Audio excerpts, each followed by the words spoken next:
자, 이번에 진행할 강의는요, 모니터하고 TV에 전자회로를 컨트롤하는 펌웨어가 손상이 됐을 때 어떻게 과연 수리를 할 것이냐. 수리하는 방법은 일전에 강의에서도 말씀드렸다시피 MCU라는 디바이스 자체의 분량은 거의 없습니다. 없는데, 보통 보면 이제 그 MCU 안에 들어있는 이제 펌웨어라든가 이런 부분이 이제 손상이 돼서 우리가 어떤 그 리모컨에 어떤 각종 버튼이라든가 아니면 모니터 TV 전면에 있는 OSD 버튼을 눌렀을 때 그 트리거 신호가 MCU로 들어간다고 그랬는데 MCU에 전송이 돼서 펌웨어가 정상이 있을 때 걔를 연산을 해서 전자회로를 컨트롤 하는데 펌웨어가 손상이 됐을 때는 어떤 무반응이 일어날 수가 있다 하는 거죠. 또 하나 요즘 이제 TV는 이제 그 일반 TV가 아니라 소형 PC가 내장이 되어 있는 스마트 PC다. 요즘 판매되는 것들은. 그러니까 옛날 일반 TV하고 틀린 점은 뭐냐면은 운영체제에 의해서 컨트롤이 된다.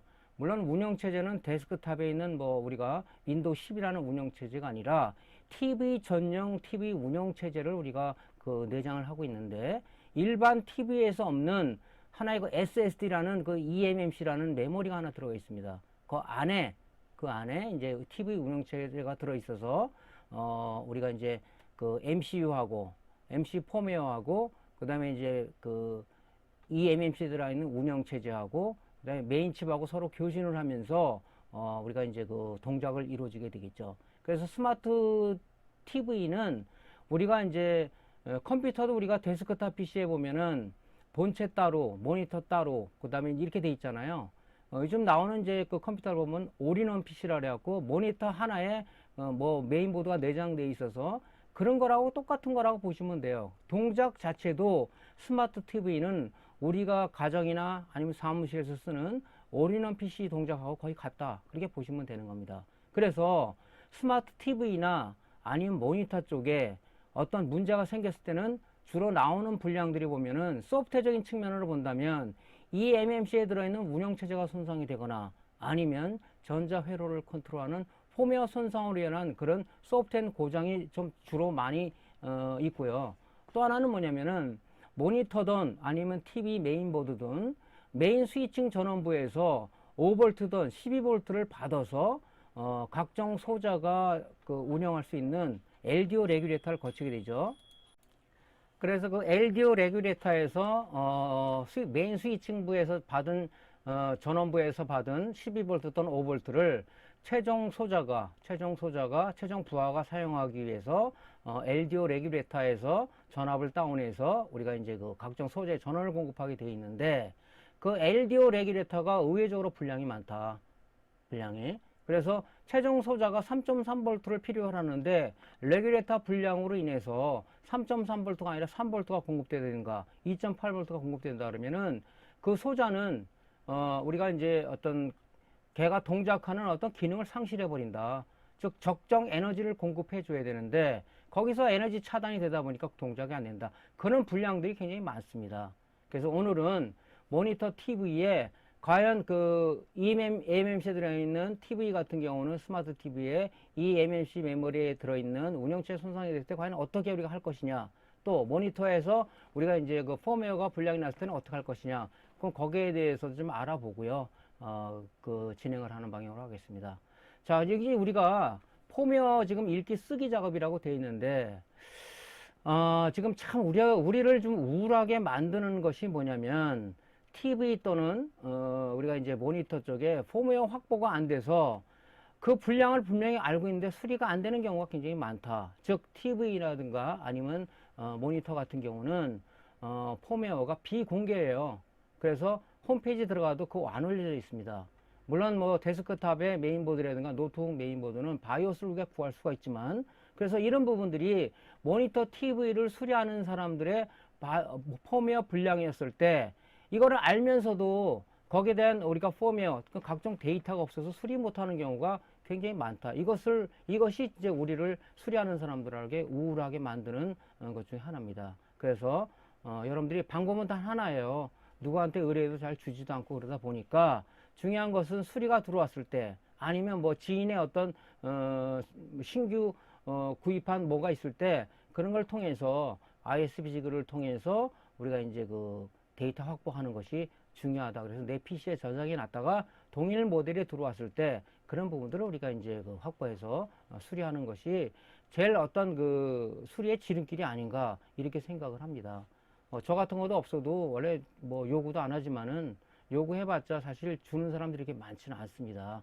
그래서 좀 제가 당부를 드리지만 우리 이 내 컴퓨터 유튜브 채널에 구독을 하신 구독자분들이나 아니면 우리 공식 카페 회원님들 중에서 그 자료들이 모인 사이트가 있거나 아니면 개인이 가진 어떤 펌웨어가 있으면 그런 부분들을 저희 공식 카페에 그 여러분들 도메인 주소를 알 겁니다. 거기다 같이 올려서 공유를 해줬으면 좋겠다 하는 강의 전에 부탁을 한번 좀 드리겠습니다. 자, 그러면은 ISP 지그를 이용한 펌웨어 및 스마트 TV 운영체제 업데이트를 어떻게 할 것인가에 대한 정의를 좀 내리보고 진행을 하겠습니다. 모니터 또는 TV는 MCU 또는 메인 칩에 펌웨어가 내장되어 있어 사용자가 리모컨 또는 OSD 버튼을 이용하여 제어한 트리거 신호는 MCU 또는 메인 칩으로 전송되어 펌웨어 연산 과정을 거쳐 전자회로를 컨트롤하여 모니터 또는 TV가 정상 동작을 하는데 펌웨어가 손상이 되었을 경우 이러한 전자회로 컨트롤이 불가능하므로 정상 동작이 어려워진다. 또한 요즘 출시되는 TV는 스마트 TV로서 eMMC 메모리에 TV용 운영체제를 내장하여 운영체제 제어하에 TV 동작이 이루어지므로 TV 운영체제가 손상이 되었을 경우 TV에 로고만 출력되고 운영체제 부팅이 이루어지지 않는 현상이 발생되므로 이러한 경우 ISP 지그를 이용하여 해당 제품 모델의 펌웨어 또는 TV 운영체제를 MCU 또는 eMMC 메모리에 업데이트 작업을 해주어야만 정상 동작이 가능해진다. 이러한 고장 수리를 원활히 하기 위해서는 모니터 또는 TV의 모델별 펌웨어 및 운영체제 데이터 확보가 무엇보다 중요하다. 데이터를 확보하는 방법은 수리 입고가 되어 수리 완료 후에는 펌웨어나 eMMC 데이터를 ISP 지그를 이용하여 내 PC에 저장하는 습관이 무엇보다 중요하다. 또한 스마트 TV의 eMMC 데이터 업데이트 작업을 위해서는 PCB에서 eMMC 칩을 디솔더링 해야 하는데 이 칩은 BGA 타입으로 되어 있어 초보 수리자의 경우 디솔더링 및 솔더링과 리볼링 작업을 위해서는 많은 연습이 필요하다.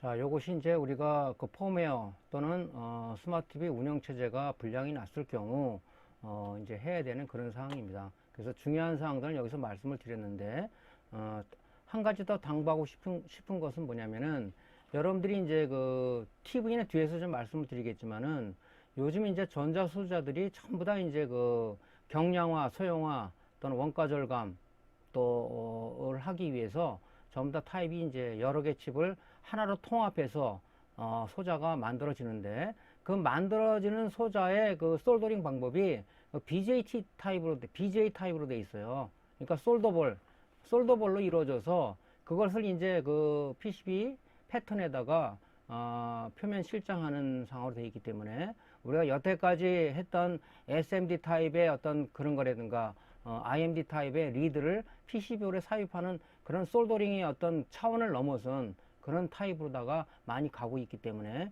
특히 이제 여러분들이 eMMC의 TV 운영체제가 불량이 나서 우리가 수리를 하기 위해서는 eMMC를 탈거한 다음에 다시 운영체제를 내장을 하고 그 다음에 다시 리볼링을 해서 PCB에 다시 우리가 솔더링을 해야 되는데 이것이 상당히 여러분들이 이 작업을 안 해본 사람은 굉장히 많은 분량을 초래하는 부분이 바로 여기다 하는 부분이죠. 그래서 이런 이제 모니터 수리를 하다가 이제 TV로 이제 전향을 해서 수리를 좀 많이 해야 되겠다 하시는 분들은 우리가 BGA 타입의 리역 작업을 많이 연습을 해야 된다. 그래서 불량난 여러분들이 그 메인보드를 갖고 하는 것이 아니라 정상 동작되는 그 TV나 아니면은 모니터 메인보드를 구입을 해서 여러분들이 실질적으로 띄어서 붙였을 때 제대로 동작을 하는 건가. 물론 뭐 다량의 연습을 하기 위해서 고장난 거를 여러분들이 해서 뭐 여러분들이 떼고 붙이고 리볼링하고 하는 연습을 하는 것도 좋지만 최종적으로 우리가 여러분들이 기술을 갖다가 테스트하기 위해서는 정상 동작되는 그 보드를 구해서 또 제품을 구해서 테스트용으로 그렇게 여러 번 해보는 것이 수리의 어떤 그 고장 시간을 우리가 수리 시간을 단축을 하고 또 완벽한 수리를 하는 지름길이다 이렇게 말씀을 드립니다. 자, 그래서 우리가 이제 이런 펌웨어나 eMC 업데이트 작업을 하기 위해서는 반드시 필요한 장비가 뭐다? 왜냐하면 소프트웨어적인 것을 수리하기 때문에 우리가 어떤 그 소자만 갈아서 되는 문제가 아니죠. 그래서 그 소프트웨어를 여기다 내장시키기 위해서는 ISP 지그 또는 롬 라이터라는 그런 장비가 필요한데 보통 여러분들이 이제 가지고 있는 장비들이 보면 뭐냐면은 ISP 지그를 많이 가지고 있어요. 자, 이 장비가 없으면은 수리가 불가능하다는 사실은 아마 이 강의를 듣거나 아니면 저희 공식 카페 회원님들은 다 알고 계실 겁니다. 제가 여러 번 언급을 했죠. 그래서 이 모델이 ISP 지그는 좀 사용하기가 편해서 여러분들이 많이 갖고 계신데 사실은 이 ISP 지그가 RT809F하고 RT809H라는 장비가 있는데 이것들은 보면 우리가 고가의 롬라이트에 비해서 지원 범위가 약간 좀 좁다 하는 것이 좀 단점이 있어요. 그래서 수리를 잘 하시는 분들은 고가의 롬라이트 그런 부분들을 또 별도로 갖고 있습니다. 그래서 물론 이제 여러분들이 이제 고수의 달인이 되기 위해서는 고가의 롬라이터를 갖고 있어야 되지만은 지금 수리를 입문하시는 분들은 RT809F라는 요 장비는 가능한 지금 구입을 안 하시면 가지고 사지 마시라고 제가 당부를 좀 드리고 싶습니다. 왜 그런 말씀을 드리냐면은 이 RT809F라는 것은 모니터 수리에 최적화된 ISP 지그다. 그래서 TV 그 낸드 플래시 메모리라든가 아니면 eMMC 메모리 쪽에 소켓 컨버터가 여기에 맞질 않습니다. 이 소켓 컨버터가 굉장히 슬롯이 굉장히 넓죠. 여기에 맞질 않아요. 물론 변한 어떤 그 슬롯이 있는지는 모르겠지만 어쨌든 간에 지원 범위가 짧다. 그래서 아직 구입을 안 하신 분들은 809F보다는 H라는 장비, 얘는 이제 모니터하고 TV를 같이 수리할 수 있는 그런 기반이 조성되어 있습니다. ISP 포트도 뒤에 있어가지고 여러분들이 사용하기가 좀 편리하죠. 단지 이제 가격이 높다는 단점은 있습니다. 근데 어차피 수리하기 위해서는 있어야 될 필수적인 장비 중에 하나거든요. 그래서 여러분들이 이제 이런 장비를 가지고 해야 되는데 아직 구매하지 않으신 분들은 지금 이런 부분을 구매를 하시기 바랍니다. 그리고 이제 보통 보면 우리가 해외 사이트에서 구매를 하는데 좀 더 싸게 살려면은 그 주기적으로 프로모션 코드가 제공되는 게 있어요. 알리익스프레스 같은 경우는 그런 부분을 여러분들이 프로모션 코드를 입수를 하든가 또는 이제 세일 기간이 있습니다. 뭐 여름 기간에 지금 하기 세일도 하고 있는 것 같은데 그런 기간을 통해서 하면은 좀 더 저렴하게 구입할 수 있는 루트가 아닌가 이렇게 생각을 합니다. 자, 그런데 여러분들이 지금 좀 하나 말씀드린다면 모니터라든가 또는 TV 메인보드를 보면 옛날에는 RGB 포트하고 여기 RGB 포트하고 DVI 포트가 있었는데 요즘에 이제 모든 모니터라든가 아니면은 또 TV 쪽의 고해상도 구현을 위해서 RGB DVI 갖고는 해상도 구현이 좀 불가능한 부분이 있습니다. 그래서 나오는 모니터 TV들은 대부분 HDMI 아니면 DP 포트. 지금 HDMI 포트 이렇게 돼 있죠. DP 포트는 여기 각이 하나 없죠. 이렇게 돼 있습니다.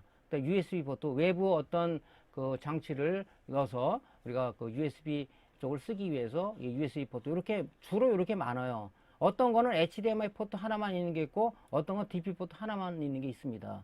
그래서 지금 ISP 지에 보면 RGB 포트 밖에 없는데 얘를 통해서는 불가능하단 말이죠.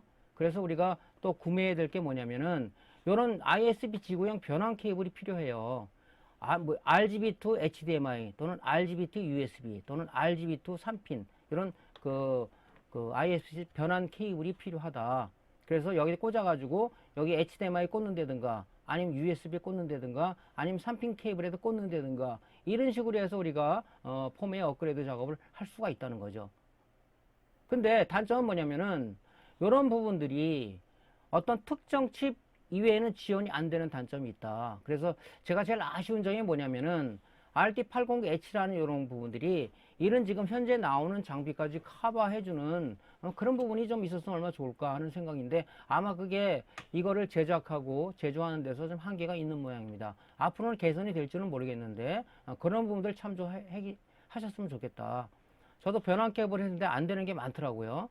그래서 뭐 어떤 이거를 쓰시는 분도 이걸 실시 제작해서 쓰시는 분도 어떤 칩의 한계가 있다 얘기를 많이 하는데 요 지금 제조사에서 요런 한계점을 좀 뛰어넘는 그런 어떤 장비가 나왔으면 좋겠다 하는 부분이죠. 요런 부분이 또 우리를 또 우울하게 만드는 부분 중에 하나죠. 예. 그래서 이런 것 때문에 여러분들한테 말씀드리는 게 바로 고가의 롬 라이터가 필요하다. 어차피 안 되는 것들은 떼어서 우리가 이제 롬 라이터에 소켓 컨버터에 꽂아서 우리가 라이터 할 수밖에 없다. 근데 고가의 롬 라이터가 없는 사람들은 방법이 없잖아요.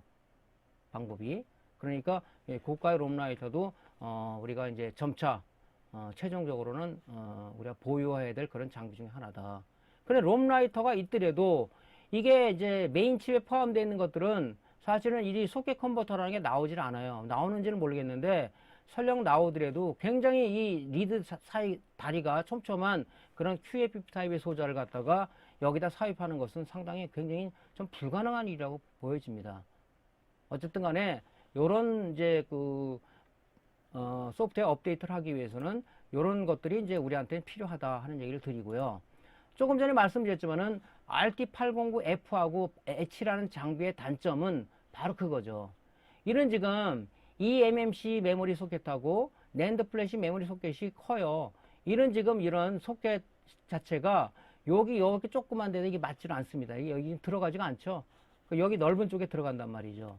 예, 그래서 그런 좀 단점이 있기 때문에 조금 전에 809H라는 이제 처음에 몰라가지고 F를 했다가 또 사야 한다 그러면 어떻게 보면 이중 투자가 되는 거죠. 예, 그래서 장비를 구매하실 때는 공식 카페라든가 아니면 선배들의 조언을 얻어서 내가 이런 걸 하려고 그러는데 어떻게 했으면 좋겠냐 하고 여러분들이 구매하시는 게 좋다.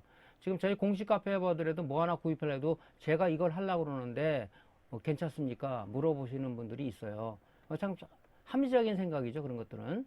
왜냐면은 초보자보다는 경험자들이 많은 경험을 갖고 있기 때문에 거기에 대한 여러분이 조언을 해줄 수가 있으니까 만약에 여러분들이 장비를 구입하려고 그런다. 뭐 인두기를 구입하든 열풍기를 구입하든 BJ 장비를 구입하든 또는 전자현미경을 구입하든 저희 공식 카페에 여러분들한테 답변을 잘 해주시는 선배들이 많습니다. 거기에다 의뢰를 해서 여러분들이 구입할 때 이중 투자가 되지 않도록 하는 것도 우리가 합리적인 방법이다. 요즘같이 어려운 시기에는 사실은 돈 얼마가 중요하지 않습니까? 예, 그런 부분 중요합니다. 자, 그래서 아까 RG 포트로만 되어 있는 것은 이렇게 사용상 어려움이 없어요. 여기다 꽂고 여기다 꽂으면 되는데 지금 이런 거 같은 경우는 만약에 여기 RG 포트가 있지만 없는 거 같은 경우는 우리가 뭐 변환 케이블이 있다고 그랬죠. 이게 뭡니까? RGB2 뭡니까?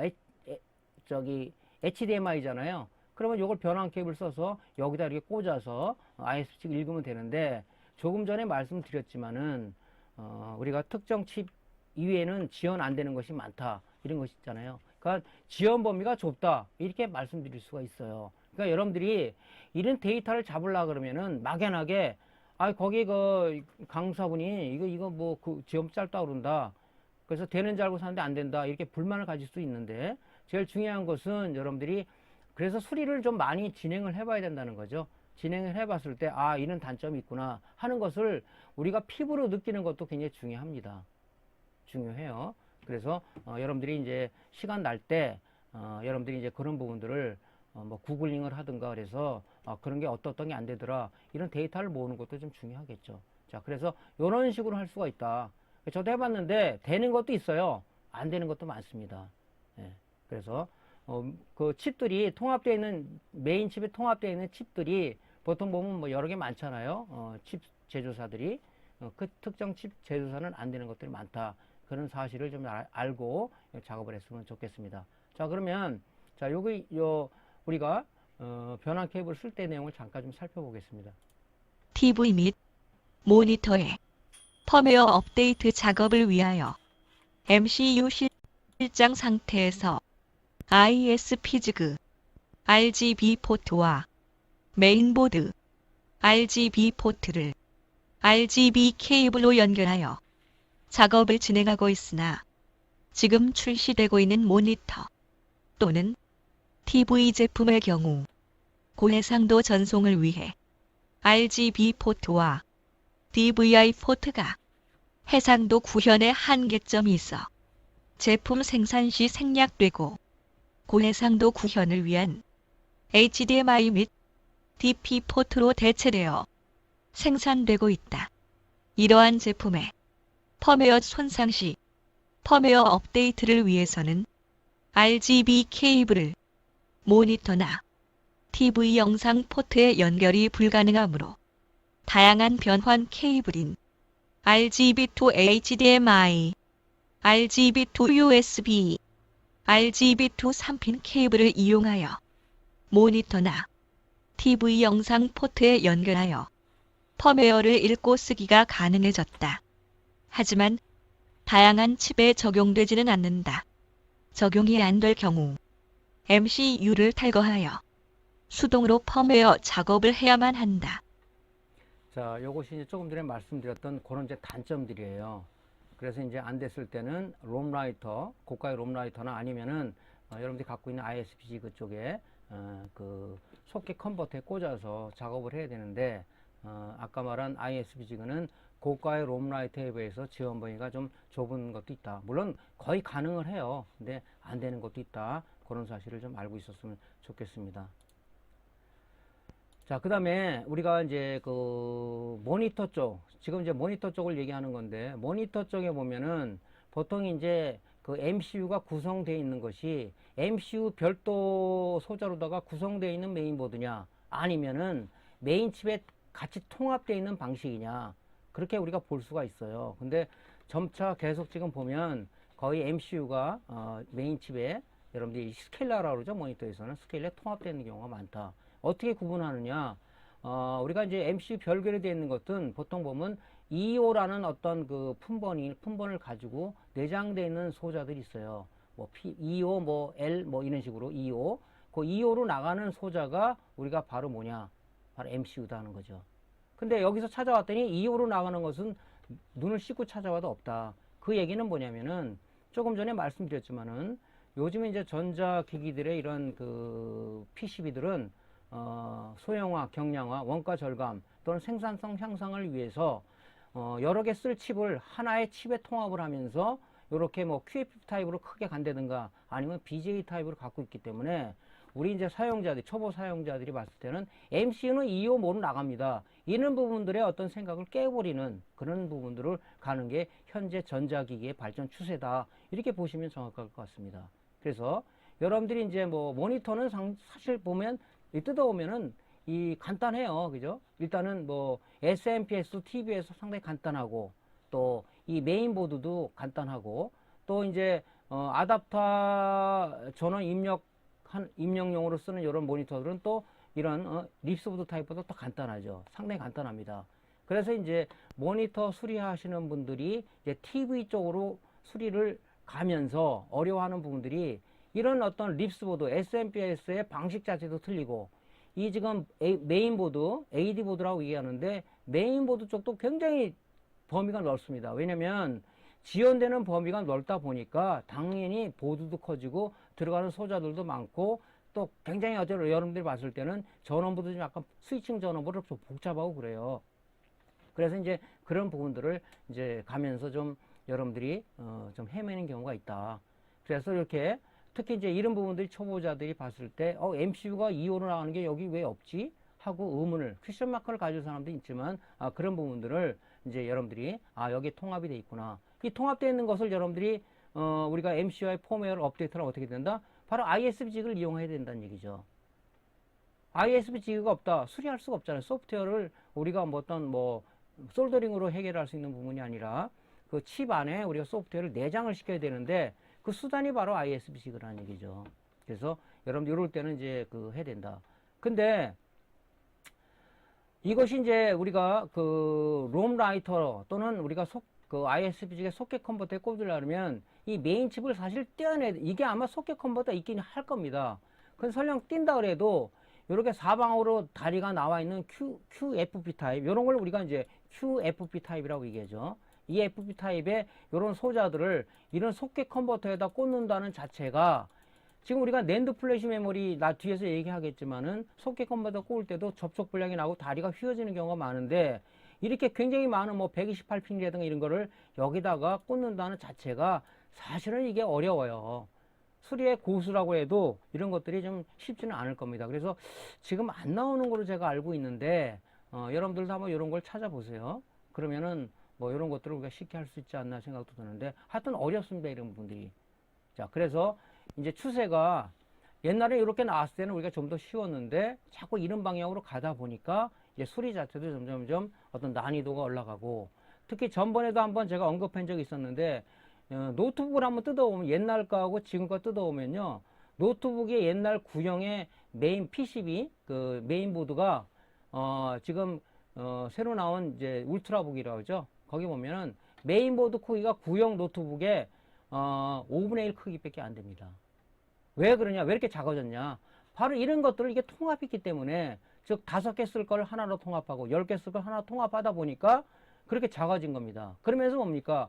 이런 QFP 타입의 어떤 그 리드를 갖다 표면 실장하는 것이 아니라 바로 볼 타입으로 되는 BJ 타입으로 되어 있다는 그런 것들도 우리가 슬프게 하는 것들 중에 하나다 하는 거죠. 그렇게 가고 있어요. 굉장히. 수리가 어렵기 때문에 그런 것들은 뭐냐? 설령 수리를 한다고 해도 오래 가지를 못하기 때문에 이제는 뭐냐? 스마트폰처럼 메인보드를 교체를 하는 거지 수리를 하는 데는 거의 없다. 이렇게 보시면 됩니다. 점점점 어려워져요. 그래서 이제 그런 수리를 하기 위해서는 우리가 고도의 좀 기술이 필요한데 여러분들도 그런 부분들을 수리를 이제 전업으로 해서 하시는 분들은 좀 생각해야 될 부분이 아닌가. 저도 그런 부분에 대해서 고민이 좀 많이 있습니다. 예. 그래서 앞으로 좀 더 좋은 장비가 나온다 그러면 어떨지 모르겠는데 그렇더라도 그런 부분들 해결하기 위해서는 우리가 나가야 될 그런 장애물들이 많다 하는 것을 말씀 좀 드립니다.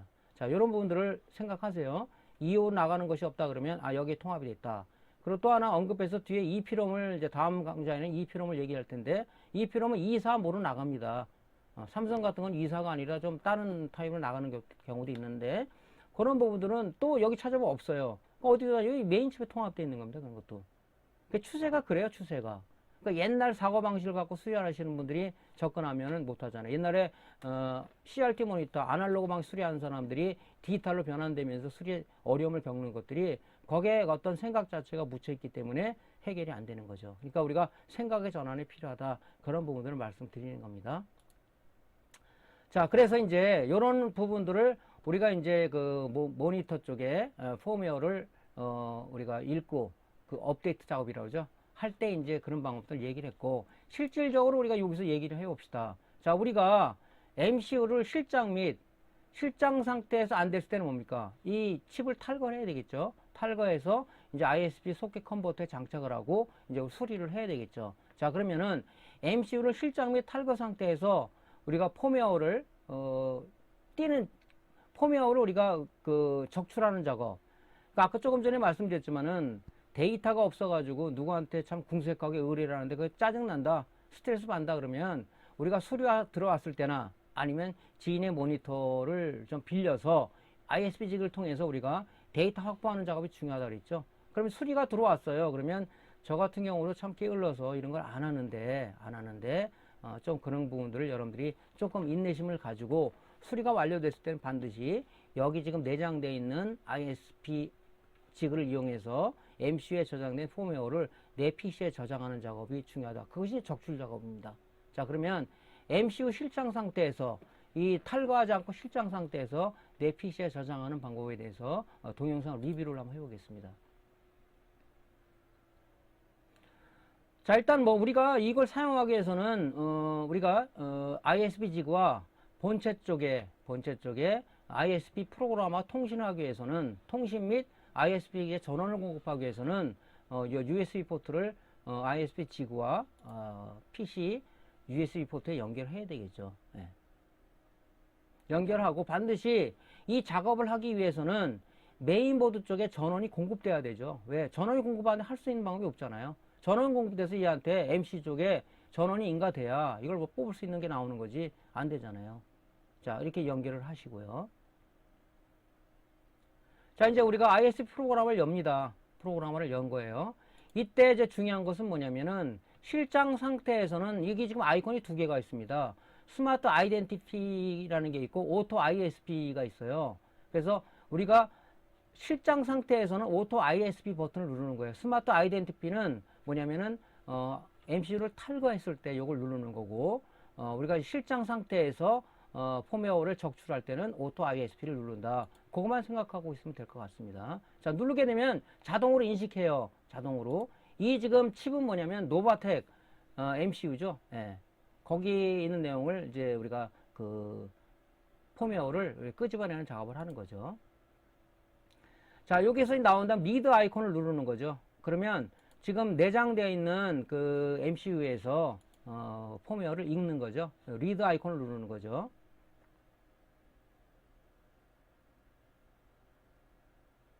그래서 모니터 쪽 펌웨어는 이게 용량이 크지 않기 때문에 금방 읽어요. 예, 금방 있습니다. 뭐 요거는 이제 뭐 PC가 좀 저사인 경우는 좀 늦을 수도 있겠는데 보통 보면 그렇게 뭐 큰 영향을 받지는 않는 것 같습니다. 자, 이제 또 이걸 할 때 중요한 게 뭐냐면 반드시 OK 사인이 떨어졌을 때 해야 된다는 얘기죠. 왜냐면 OK 작업해도 돼 이런 뜻이에요. 근데 OK가 아니라 에러 떨어진데도 이 작업을 하시면 안 되겠죠. 자, 그래서 이제 읽었으니까 세이브를 해야 되겠죠. 세이브를 했을 때 여러분들이 내 PC에 우리가 이제 그 디렉토리를 함정 이름 만들어 가지고 거기다 여러분이 세이브를 하시면 되겠습니다. 요것이 세이브에 그럼 파일 세이브가 됐다 이렇게 나오지 않습니까? 그럼 세이브가 된 겁니다.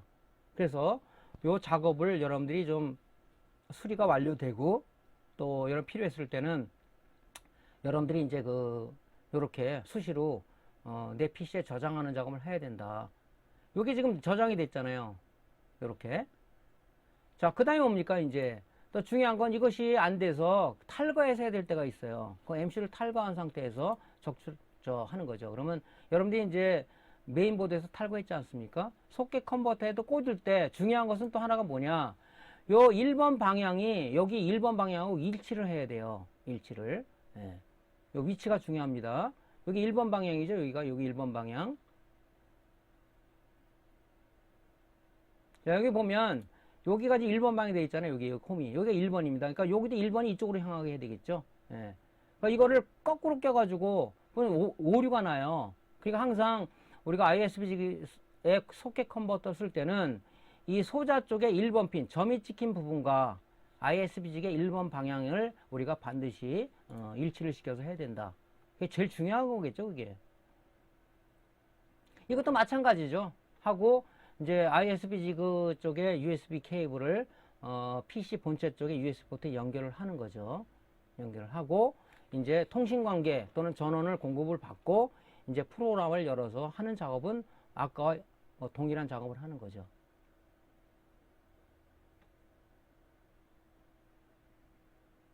뭐 업데이터라고 나오는데 업데이터는 뭐 여러분들이 필요해서 해도 되고 안 해도 됩니다. 자, 이 탈거했을 때는 뭐냐면 반드시 오토 ISP 누르면 안 되고 스마트 아이덴티티를 눌러야 되는 거죠. 자, 그럼 이 칩은 이제 WEOP40이라는 겁니다. 사이즈는 뭐 여기 사이즈 나오죠. 이런 것들이 이제 나와요. 예. 그럼 리드 아이콘을 누르는 거죠.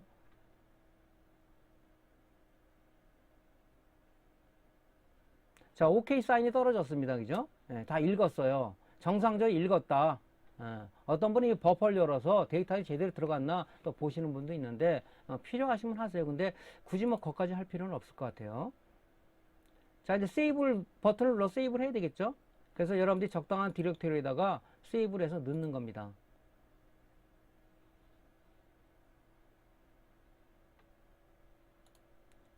자, 이래서 이제 여러분들이 그 디렉토리 안에 내용을 보면 여기 지금 저장이 돼 있죠.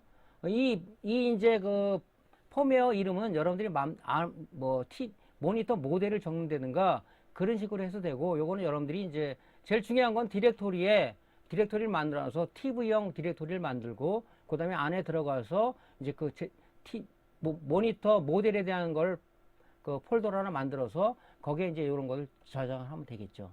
그 여러분들이 그런 것들은 뭐 여러분들이 편리해서 하는 거니까 그렇게 하시면 될 것 같습니다.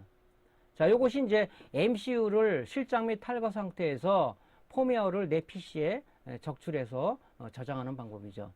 자, 그럼 펌웨어 업데이트 작업 어떻게 하냐? 자, 어떤 모니터가 들어왔는데 전자회로 컨트롤이 불능 상태다. 아, 이건 펌웨어 불량이구나. 그랬을 때는 어떻게 하는지 한번 볼게요. 자, MCU를 실장 및 탈거 상태에서 지금 손상된 펌웨어를 지금 내가 확보하고 있는 모니터 모델에 대한 PC에 저장된 펌웨어를 다시 MCU에 써넣는 작업을 하는 거죠. 작업은 아까하고 동일하겠죠. 이런 것들은 ISP 지그에 USB 케이블을 본체 USB 포트에 연결을 하고요. 반드시 이 작업을 하기 위해서는 이 전원이 메인보드에 전원이 들어가야 된다.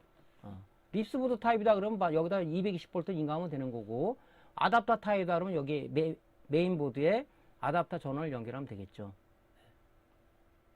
이 상태에서, 이건 실장 상태죠. 실장 상태. 예. 자, RGB 포트에다 연결을 해야 되겠죠. ISP RGB 포트를.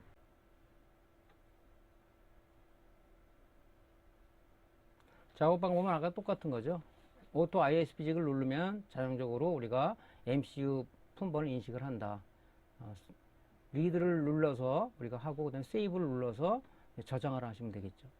이거는 지금 오픈, 내 PC에 저장이 되는 파일을 먼저 끄집어내야 되겠죠. 오픈을 해서 읽은 다음에 이제 라이트를 하는 거죠. 업데이터라는 것은 MCU에 들어가 있는 손상된 펌웨어를 그 위에다가 우리가 재기록을 해주는 거죠. 라이트 버튼을 누르게 되면 이렇게 이제 그 저장이 되는 거죠. MCU에.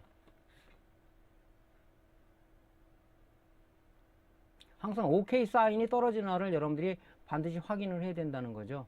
OK 사인이 안 떨어지면은 뭔가 문제가 있는 겁니다. 자, 이제 탈거한 거죠. 이게 안 돼가지고 결론적으로 메인보드에 있는 MCU를 탈거를 해서 우리가 소켓 컨버터에 장착을 해서 해야 된다. 이때 중요한 건 뭐다? 바로 1번 핀과 ISP 소켓의 1번 핀을 우리가 일치시켜야 된다 하는 거죠.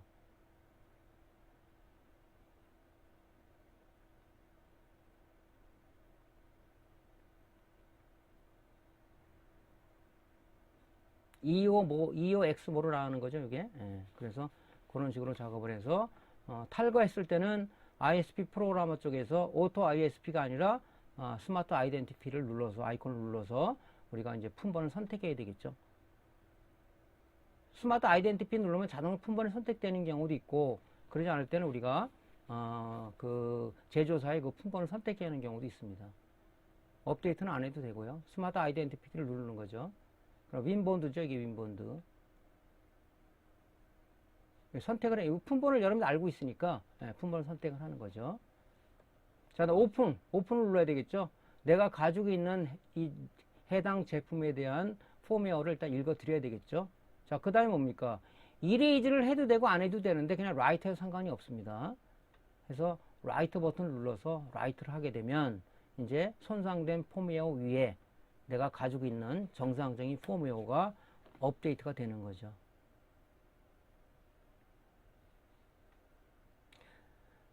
자, 그래서 이렇게 이제 업데이트가 되면 반드시 그냥 바로 하는 게 아니라 이제 꽂아봐야 되겠죠. 그래서 눌렀을 때 바로 이제 뭐 온오프 버튼이 눌려진다든가 정상적으로 뭐 케이블을 연결하셔 하는 화면창에 메시지가 뜬다든가 하면 정상적으로 펌웨어가 업그레이드 된 겁니다. 이것이. 그래서 뭐 모니터 쪽은 비교적 간단한데 뭐 이런 작업들은 사실은 한 번이라도 해본 사람들은 어렵지는 않아요. 근데 중요한 게 뭐냐면은 여러분들이 이제 이 데이터, 펌웨어가 없어서 어떤 그 고장난 제품에 대한 펌웨어가 없어서 안 되는 경우가 많이 있다 하는 부분들이죠. 그래서 어쨌든 간에 좀 데이터 확보를 해서 확보하신 분은 본인만 갖고 있지 말고 저희 공식 카페에 업로드 해가지고 공유를 해준다면 얼마나 고마워하겠습니까? 그래서 그런 부분들을 우리 다 같이 공유하는 입장에서 같이 좀 노력했으면 좋겠습니다. 자, 이번에는 이제 TV 쪽에 폼웨어 읽기 쓰기 작업을 어떻게 하는지 한번 알아보겠습니다. 자, 우리가 모니터에 비해서 TV 수리가 좀 어려워요. 왜 그러냐면은 지금 이제 우리가 옛날에 일반 TV는 보통 이게 낸드 플래시 메모리가 여기 저장이 되어 있고, 요즘 나온 스마트 TV는 소형 PC가 안에 내장이 되어 있다 그러지 않습니까? 여기 지금 eMMC 메모리라는 게 여기 붙어 있어요. 여기에 붙어 있습니다. 이렇게. 요거는 지금 옛날 구형 TV인 낸드 플래시 메모리는 우리가 SOP 타입을 이런 소재를 쓰고, 여기 스마트 TV는 eMMC는 바로 BGA 타입으로 되어 있는 거죠. 예. 그래서 이런 부분들은 리드가 많이 나와 있지 않아서 붙이기가 상당히 용이하고 솔더링, 디솔더링 가능한데, BGA 타입으로 가면서 이런 것을 여러분들이 디솔더링, 솔더링이 굉장히 어려워졌다. 그래서 추가적으로 하나 넣는 게 뭐냐? 바로 리볼링 작업이라는 게 우리가 동반이 돼야 된다 하는 거죠. 예. 이 볼을 갖다가 긁어내고 다시 붙여줘서 다시 여기서 실장을 해야 된다는 얘기죠. 그래서 옛날 TV하고 틀린 것은 뭐냐면, 이런 eMMC 메모리 안에 TV 운영체제가 들어있다. TV 운영체제. 여기 TV OS가 들어있는 거죠. OS. 이 OS는 우리가 삼성이나 LG는 독자적인 방식을 가지고 갑니다. 삼성 같은 경우는 타이젠이라는 운영체제를 쓰는 거고, LG에서는 웹 OS라는 운영체제를 씁니다. 그리고 중소기업체는 어떤 거 쓰냐? 바로 구글에서 개발한 안드로이드 TV 운영체제라는 것을 쓰고 있는 거죠. 그래서 삼성이나 LG에서 개발한 운영체제는 저작권 문제 때문에 중소기업에 못 쓰는 거기 때문에 일단은 여러분들이 이제 데스크탑에서 PC 운영체제를 그동안 바탕화면에 뜨는 거잖아요. 그 바탕화면들은 삼성이나 LG 거나 중소기업체에서 비슷비슷해요. 근데 우리한테 참 익숙한 게 뭐냐면은, 우리가 삼성 스마트폰, 즉 안드로이드 기반 체제의 그 스마트폰을 써본 사람은 특히 이제 우리가 중소기업체 브랜드 안드로이드 TV 운영체제를 접했을 때 친근감을 좀 더 느끼게 되죠. 친숙하게. 그래서 이런 OS들은 우리가 유닉스라는 운영체제에 기반을 두고 만들었다. 예. 굉장히 좀 가볍죠, 이런 것들이. 그래서 이제 그 유닉스를 좀 OS를 공부해 본 사람은 아마 TV 운영체제 접근이 좀, 물론 그 OS를 수정하고 그런 건 아니지만은 좀 더 이해하기가 좀 쉽지 않겠나 하는 생각도 듭니다. 자, 그래서 이런 부분들을 수리하기 위해서 여러분들이 이런 부분들, 이런 소자들이 지금 이렇게 리드가 나와 있는 요 표면 실장 방식의 이런 이제 SOP 타입의 소자들은 기존에 FET를 간다든가 아니면 레귤레이터를 간다든가 하는 사람들은 이게 쉬울 거예요. 근데 이거 하기는 어려워요. 지금 실장들이 이게 볼라블이 여기 쭉 붙어 있는데, 이거를 띈다는 자체를 잘못하면 패턴이 다 일어나 버리고, 잘못하면 열을 오래 가하면 팝콘 현상이라 갖고 이 칩 자체가 여기가 볼록볼록게 튀어나오는 그 칩이 타는 거죠. 그랬을 때 얘는 못 쓰는 거죠, 이거는. 그렇기 때문에 열에 대한 것도 중요하고, 온도 프로파일이 굉장히 중요하다. 자기 장비의 특성, 주변 환경, 이게 굉장히 중요하다는 거죠. 그런 부분들 여러분들이 좀 참조를 하셔야 된다 하는 얘기입니다. 자, 또 하나 이제 우리가 이런 BGA 타입을 우리가 그 폼에 업데이트 작업하고, 그 다음에 이런 디솔더링, 솔더링 하기 위해서는 여러 장비도 중요하죠. 그래서 보통 이런 것들은 요 크기 자체가 보면요, 여기 지금 실제 올려놨어요. TV에 내장되어 있는 eMMC 메모리는 보통 보면 우리가 보통 SSD라고 생각하면 되죠. 우리가 하나에서 짚고 넘어갈 게 뭐냐면은, 요 낸드 플래시 메모리하고 eMMC 메모리 차이는 뭐냐면, 얘는 이 컨트롤러가 이 메인 칩에 내장이 되어 있어요. 컨트롤러가. 근데 이 eMMC 메모리는 이 컨트롤러가 자체 여기 포함이 되어 있습니다. 포함. 그것을 이제 낸드 플래시 메모리하고 eMMC 차이죠. 컨트롤러 내장이 되어 있는 겁니다. 그래서 요게 지금 크게는 보여줘서 그렇지, 실제 보면은 내 실제 사진을 찍어 놨어요. 요 지금 손가락에 있는 요 사이즈입니다. 요 사이즈. 손가락에 있는. 굉장히 조그매요. 그래서 이걸 여러분들이 리볼링 하는 자체가 어떤 솔더볼을 갖다 얹어서 할 수 있는 방법이 아닙니다. 그래서 크림납을 이용해서 스크레이퍼로 여기다가 리볼링 직에 올려서 이 작업을 하는 거예요. 그래서 여러분이 어떤 핫플레이트는 필요가 없고, 올려서 이제 크림 솔더를 여기다 스크래퍼에 묻혀서 이렇게 미는 거죠. 미는 거. 인쇄하듯이 밀어가지고 이제 그 열풍기로다가 열을 쪼여서 이 볼을 갖다 이렇게 만들어 줘야죠. 이 굉장히 작습니다. 해본 사람도 이렇게 작기 때문에 이 잘못하면은 이런 부분들이 문제가 생길 소지가 큽니다. 이런 것들은 냉납이 어디 발생됐는가를 갖다가 우리가 눈으로 확인하기가 상당히 용이해요. 그죠? 어떤 뭐 여러분들이 솔더 어시스트라는 거 갖고 핀셋이 나고 긁어보면 떨어지면 이게 흔들립니다. 이렇게 이쪽 부분이 이 핀들이 이거는 어떻게 방법이 없어요. 방법은 있어요. 고가의 장비는 레이저 투과를 해가지고 여기 지금 이 PCB하고 이 볼랍도 제대로 붙었는가 레이저다 확인하는 게 있는데 사실 우리가 중소 이렇게 하는 이 우리 업을 하시는 분들은 이거 몇 억짜리 장비 구입하기가 어렵잖아요. 이런 것들은. 그래서 이런 부분들이 굉장히 참 많은 숙련과 숙달이 되지 않으면 경험이 아주 노하우가 없다 그러면은 수리하기가 굉장히 곤란한 거죠. 곤란합니다. 자, 그래서 이제 이런 부분들의 연습을 많이 해야 된다고 얘기하는 부분이 그런 거고요. 그래서 여기 지금 여러분들이 이제 이 eMMC 메모리도 LG, 삼성 중소기업체가 이렇게 정사각형으로 된 게 있고 직사각형으로 된 것도 있고 크기가 약간 좀 틀려요. 그렇기 때문에 이 스텐실도 만능 스텐실이 있고 이렇게 이 지구와 같이 세트로 되어 있는 게 있는데 이런 것들이 사용하기 좀 편리합니다.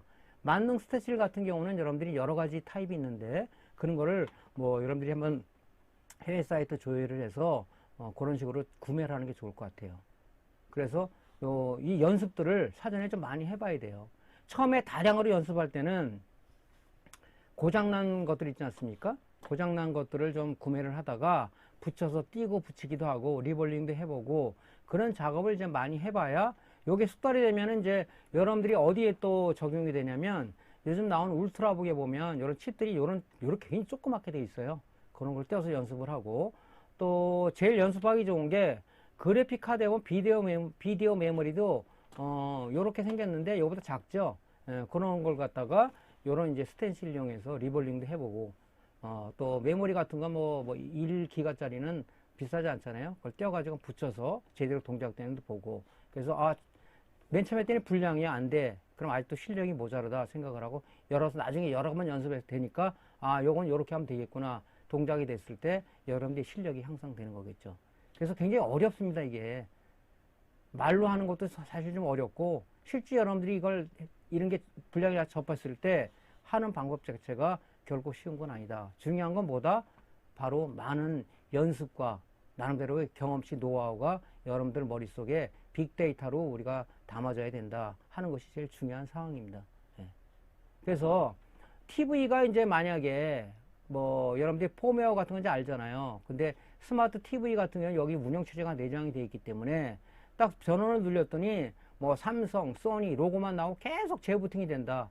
바탕화면이 안 나온다. 그러면 분명히 대응 봤을 때 90%가 여기 있는 TV 운영체제 손상된 거다. 그럼 이 작업을 해야 된단 말이죠. 이 작업을 해야 돼요. 그러니까 안 하면 안 되는 거죠. 그래서 이제 모니터 수리하는 사람들이 TV 쪽으로 넘어가서 복잡하다, 어렵다 하는 얘기가 이제 그런 부분이 되겠습니다.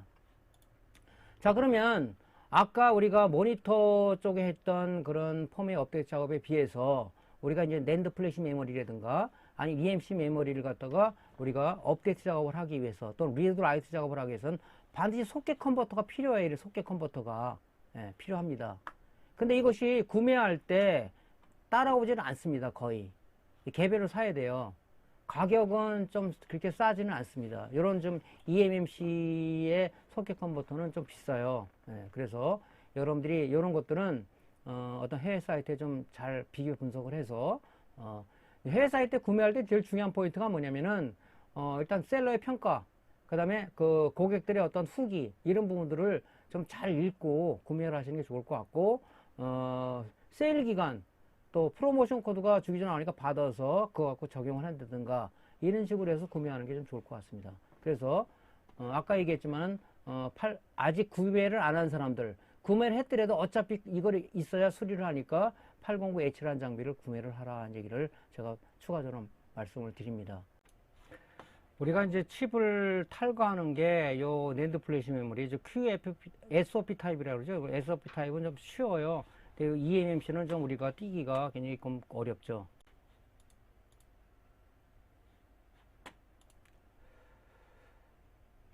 자, 우리가 이제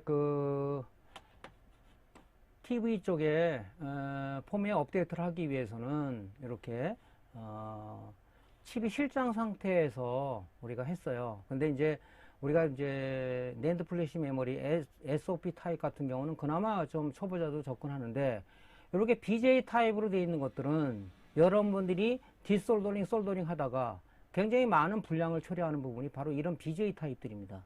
이런 BJ 타입들. 그래서 여러분들이 고가의 그 RT809H라는 장비를 사게 되면 요 ISP 포트를 제공을 해요. 거기다 이렇게 ISP 케이블을 제공합니다. 요즘은 이것도 귀찮으니까 해외 사이트 들춰보면 ISP 어댑터라요. 이렇게 쓰기가 편하게 이렇게 나오는 게 있습니다. 여러분들 구매하실 때 요 케이블은 기본 딸려 나오는 거고, 요렇게 그 어떤 그 네임이 적혀 있는 이런 것들 사기를 여러분들 권장을 드립니다.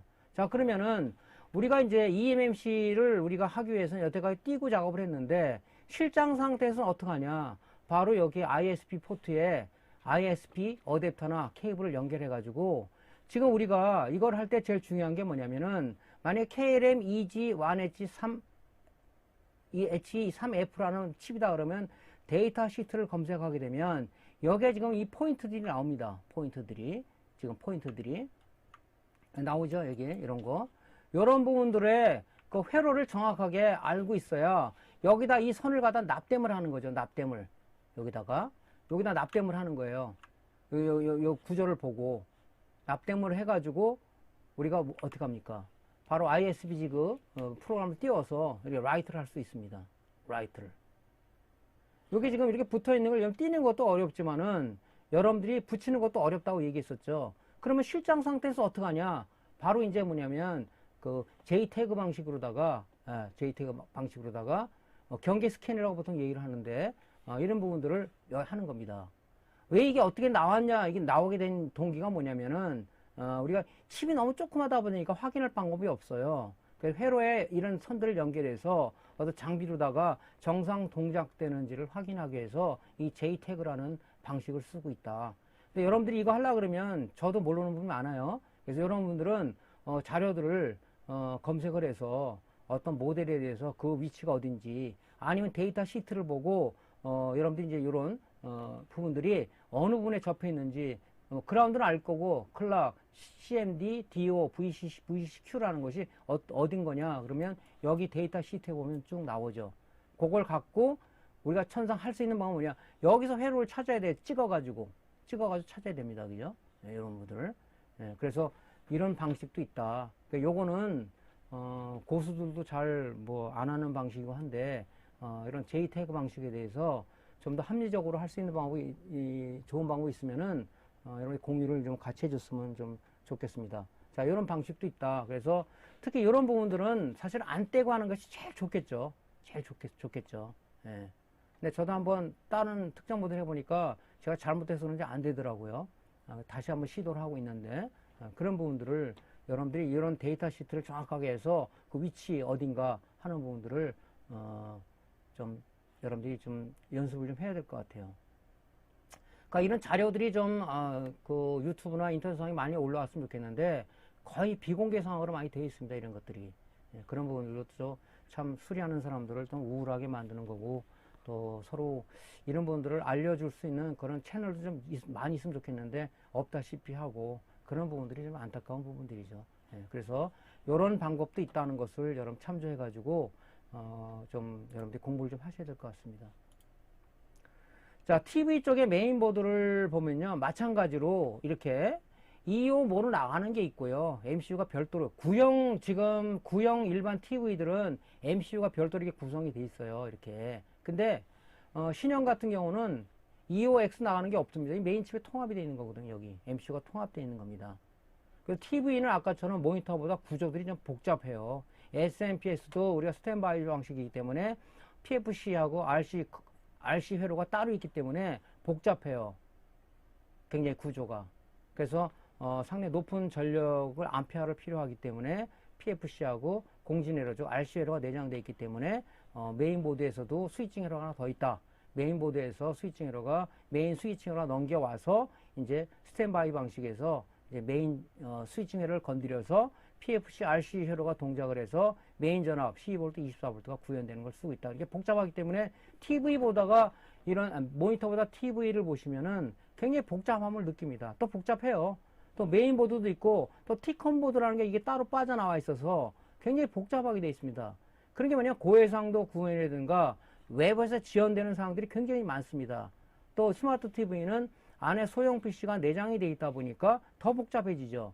거기다 외부 공중파로 받는 그 우리가 지금 튜너라든가 이런 부분들이 굉장히 많아요. 그 받은 신호들을 다 여기서 영상을 갖다 가공해야 되는 부분이기 때문에 굉장히 모니터에 비해서는 다양한 지원들을 TV에서 해주고 있다 보니까 굉장히 많은 복잡합니다.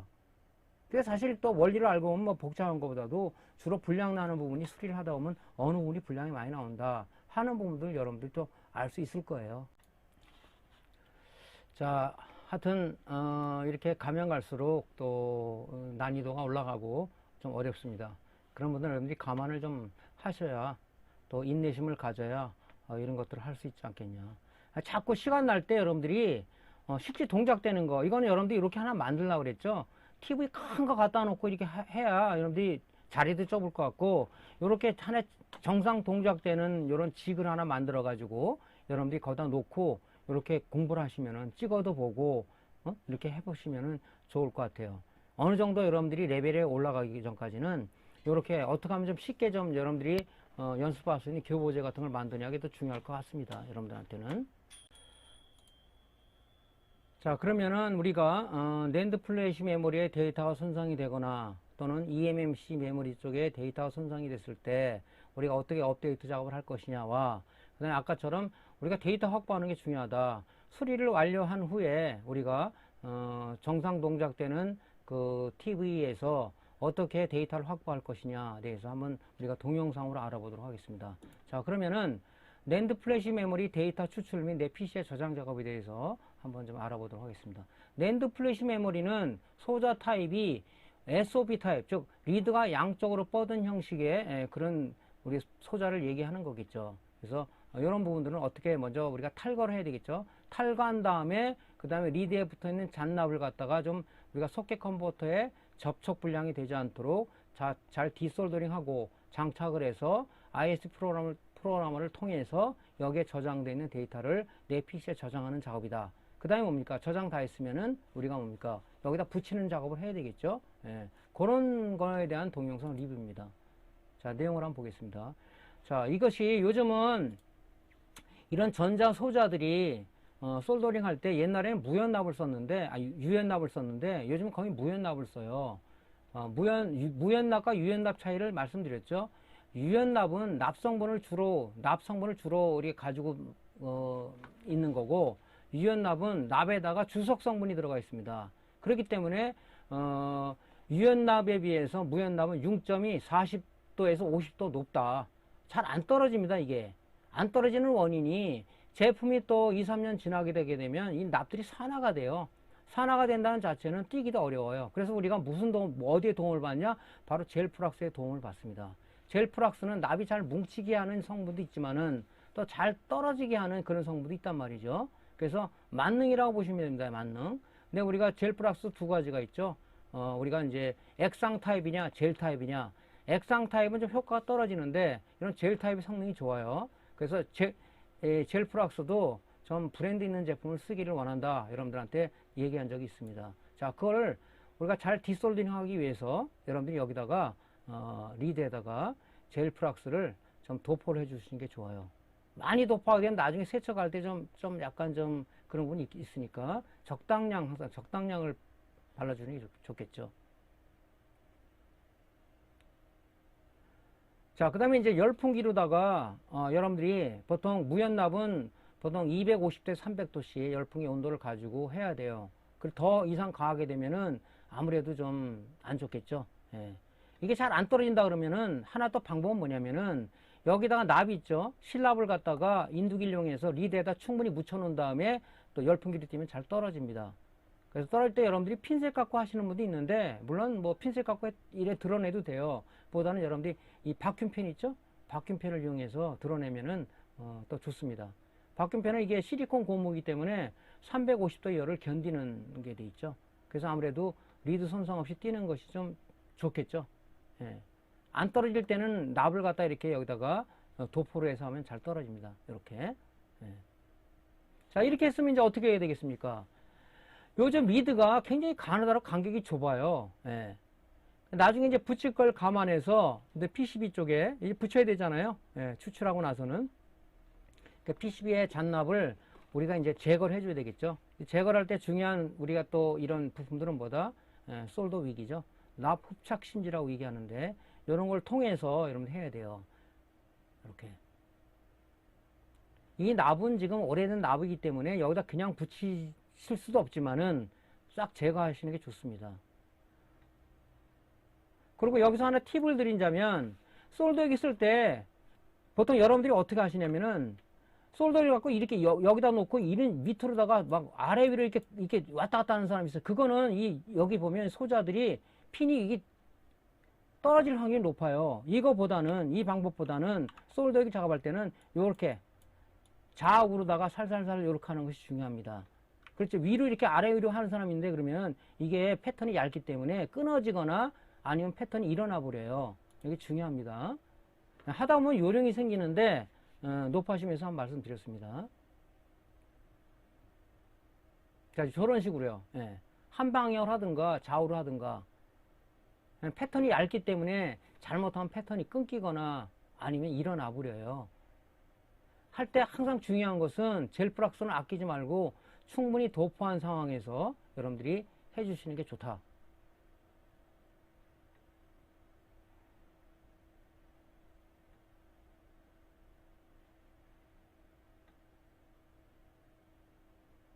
자, 이런 식으로 해서 잔납을 이제 앞으로 추출납 붙여야 되니까 미리 작업해 놓으시는 게 좋겠죠. 예. 그 다음에 항상 우리가 젤 프락 쓰고 나서는 TCU로다가 세척제로 깔끔하게 세척해 주는 게 중요하겠죠.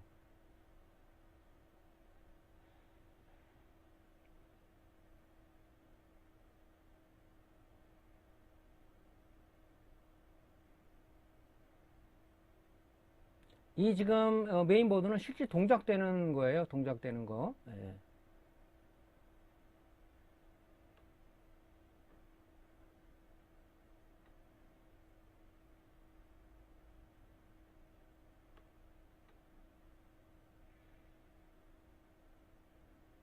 자, 여기 지금 잔납들이 굉장히 많이 붙어 있죠. 예, 이 상태에서 속개 컴버터 장전 쇼트가 나버리죠. 그래서 요 리드에다가 젤 프락스를 좀 붙이세요. 그럼 젤 프락스 성분은 납을 뭉치게 하는 성분이 있다고 그랬죠. 인두기로다가 좀 적당하게 여러분들이 그 열을 가해서 요 납을 다 떼어내야 돼요. 떼어낼 때 중요한 건 뭐냐? 리드가 휘지 않게끔 하는 것이 중요하겠죠. 그래야 속개 컨버터에 제 위치에 딱 장착을 한단 말이죠, 이것이. 예. 이런 식으로 해서 여러분들이 납을 갖다가 일단 제거를 해 주셔야 됩니다.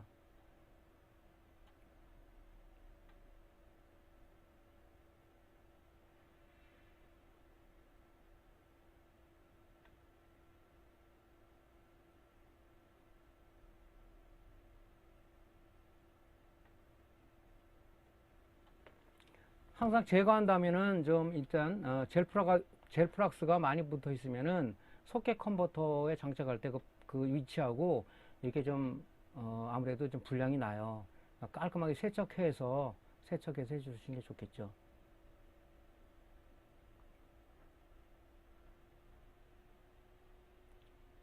이 지금 낸드 플래시 메모리도요, 이렇게 소자가 큰 건 아닙니다. 이거에 큰 게 아니에요. 리드도 크게 SOP 타입으로다가 이렇게 좀 간격도 좁고 뛰다가 이걸 구부리는 사람도 있단 말이죠.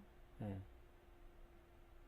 자, 그래서 이제 마찬가지로 우리가 데이터 추출을 하기 위해서 ISP 지그 RT809H라는 장비를 좀 쓰는 겁니다. 이거 이 속개 컨버터가 여기에 맞아야 되잖아요. 자, 제일 중요한 것은 이 점이 찍힌 부분이 1번이에요. 여기 지금 속개 컨버터에 동그란 점이 있는 데가 1번입니다. 1번. 예. 장착할 때는 손으로보다는 핀셋을 이용해서 이렇게 하시는 게 좀 합리적이죠. 예, 이렇게 꽂고 여기가 1번이란 말이죠. 자, 그러면은 여기 보시면은 요 방향 이렇게 돼 있잖아요. 이렇게 여기 1번이라고 돼 있죠. 1번이라고. 여기가 1번이에요. 여기랑 맞춰야지. 이거 거꾸로 끼시면 안 되겠죠. 제일 중요한 건 방향이다. 1번 핀, 즉 인덱스 핀하고 어디하고 맞추느냐 중요한 건데 요 그림을 보시면 돼. 여기가 1번이란 말이죠. 예. 일단 PC와 연결을 하고 그 다음에 뭡니까? 일단은 여러분들이 이제 RD809H에서 제공되는 IS 프로그램을 띄우면 된다. 자, 띄웠습니다. 자, 탈거했을 때는 스마트 아이덴티티라고 그랬죠? 누르게 되면 자동으로 인식을 해요. 그러면 여기 보면 이제 낸드 플래시 메모리지 않습니까? 3.3V 선택을 해주시고요. 기본으로 돼 있어요. 예. 그러면 뭐 있겠죠, 이렇게 해서 OK 사인이 떨어지겠죠. 예, 됐습니다. 자, 리드 하는 거예요, 리드. 리드를 하면 바로 우리가 저장하는 이런 그 폴더가 어디냐고 나와요. 그러면 여러분들이 TV 쪽에다가 해당 모델에 우리가 폴더를 하나 만들어 그랬죠. 거기다가 우리가 저장을 하면 됩니다. 저장.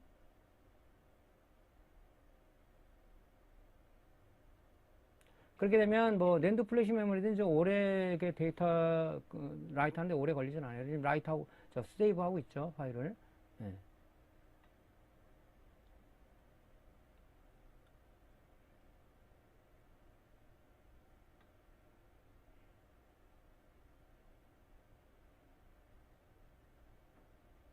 자, 이렇게 해서 뭐 데이터 확보하는 게 쉽지는 않아요. 띄고 또 저장하고 붙이고 이런 작업이 초보자들한테는 괜히 스트레스 받는 짓이고 또 어떻게 보면 이게 불량을 처리하지 않을까 하는 나는 불안감을 갖고 많이 하는 작업 중에 하나인데 방법은 연습밖에 없다는 것을 재차적 강조를 좀 드리고 있는 거죠. 그래서 제가 저도 많은 실수를 해요.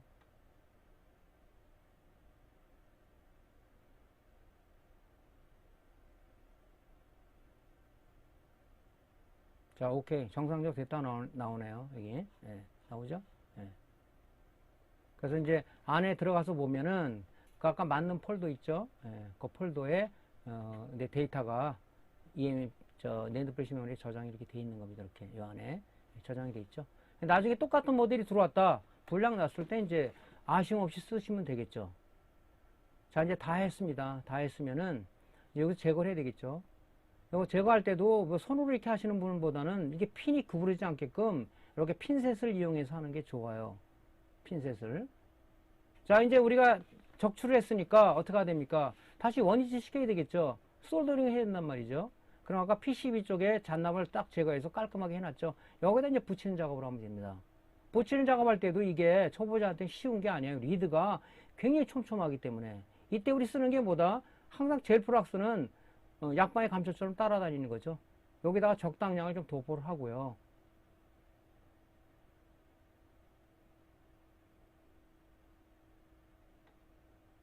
그 다음에 이제 1번 이치가 있죠. 1번 이치. 1번 이치에 정확하게 맞춰야 되는 거예요. 1번 이치에. 요 1번 이치하고. 예. 이걸 거꾸로 붙이면 아주 난감한 거죠. 자, 이때 이제 우리가 줬기 때문에 눈이 안 좋으시거나 아니면은 어쨌든 간에 실수를 저지르기 위해서 전자 현미경을 놓고 일단은 우리가 요 핀 정확한 위치에 맞춰서 핀 양쪽에다 납땜을 먼저 흔들리게 해놓는 게 중요하겠죠. 예. 이게 전자 현미경이 없으면은 실제로 하기가 좀 약간 좀 불편해요. 루페 갖고 여러분들이 한다는 것도 어렵고. 예? 그래서 한쪽만 흔들리지 않게 양쪽을 땜하든가 이런 식으로 흔들리지 않아야 되니까 일단은 흔들리면은 이제 허수고죠. 자, 그래서 여기 지금 틀어져 있죠. 네, 맞춰야 되겠죠. 이렇게 한쪽 납땜하고 또 한쪽 납땜하고 방법론을 알려드리는 겁니다. 이렇게 촘촘한 리드는 우리가 전자현미경 쓰는 게 제일 합리적이에요. 전자현미경도 지금 보면 뭐 비싼 것도 있고 싼 것도 있는데 일단 배율이 높고 작동 거리가 좀 먼 거, 가까운 거 하면 좀 약간 있는 거. 60cm 이상 되는 작동 거리가 그런 걸 사시는 게 좋겠죠. 저반 렌즈가 이렇게 현미경처럼 생겨서 쓰시는 분도 있는데 저는 외래 좀 그게 불편하더라고요. 그냥 모니터 보면서 하는 게 좀 편해서. 근데 이렇게 현미경처럼 생긴 걸 사시는 분들도 많더라고요. 글쎄 장단점이 있겠죠. 본인들의 작업성 그런 걸 판단해서 하는 거니까. 저는 그게 불편해서 못 쓰겠더라고요. 그래서 그냥 모니터에서 이 화면 보고 그냥 합니다. 자, 이렇게 한 다음에 하나하나 떼매도 되지만 그냥 리드에다가 쭉 납을 갖다가 그냥 다 도포를 해서요. 쭉 도포를 하는 게 편합니다. 그 다음에 뭡니까? 솔더윅, 납 흡착 심지 가지고 쭉 빨아들이면 제일 좀 편한 방법이에요. 요거 하나하나 납제하는 것도 사실 이 스트레스입니다, 이게. 그래서 이런 것들은 여기다 납을 그냥 쭉 발라버리세요. 이렇게 쭉 도포를 해서 도포를. 예. 그럼 이게 이제 지금 이러면 리드와 리드 사이에 납이 붙어 있기 때문에, 그죠? 그냥 둘 수는 없잖아요. 요거 이제 쓰는 게 뭡니까? 여기다 젤 플락스를 좀 충분히 도포해서, 납 흡착 심지에다 빨아들이면은 아주 깔끔하게 붙습니다. 그 다음에 이제 확인 한번 해야 되겠죠? 어떤 뭐 핀셋으로 하면 다리를 쭉 긁어보는, 안 붙은 건 다리가 흔들려요. 예. 근데 전자현미경으로 보면서 하면은 참 편합니다. 이런 부분들이. 자, 이런 식으로. 예. 요 인도 팁도 요런 거 할 때는, 약간 좀 기역자로 꺾어진 것들 있죠? 그런 이제 인도 팁을 사용하시면 좋아요. 저도 요즘 인도 팁을 갖다 좀 여러 종류를 구입을 했는데, 예. 작업성에 따라서 교체해서 쓰시면 되니까. 자, 쭉 이렇게 해가지고, 솔더윅으로다가 마무리를 하시고 세척을 하시면 되겠습니다. 예, 직접 한번 해보세요. 여러분들이 해보셔야지 안 해가지고는 방법이 없습니다. 이런 것들은 직접 해보셔야 된다고.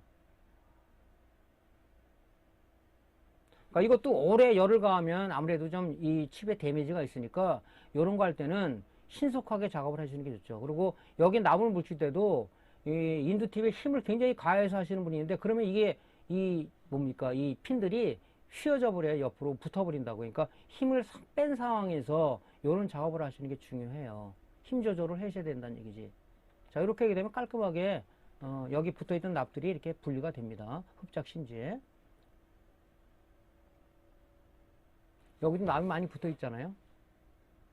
그래서 그 솔더윅은 이런 거 할 때는 좀 아끼지 말고, 저 같은 경우는 좀 효율을 하기 위해서 이렇게 잘라놨어요. 이렇게 잘라가지고 작업을 합니다.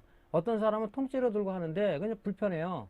예, 이렇게 잘라갖고 버리고 또 꺼내 쓰고 통에 담아서 이렇게 하고 있는데, 여러분들도 작업의 편리성을 좀 생각해서 이런 아이디어도 좀 중요하지 않을까 생각을 합니다. 자, 이렇게 항상 이렇게 하고 나서 마무리 작업이 중요한 게 뭐다? 항상 세척을 잘 해주셔야 된다 하는 거죠.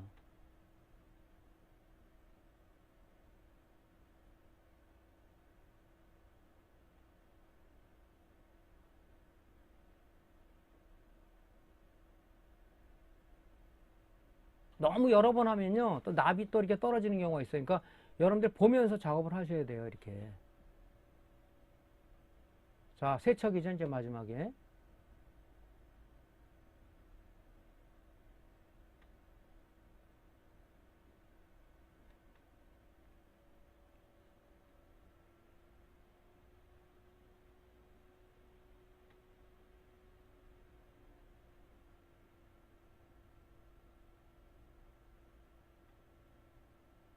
이제 간혹 이거를 띄다가 요 리드가 하나, 리드 패턴이 떨어지는 경우도 있어요. 그 데이터 시트를 한번 찾아보세요. 그러면 그것이 NC, no connection이라 그러면 다행이겠지만 그렇지 않은 경우에는 골치 아프죠.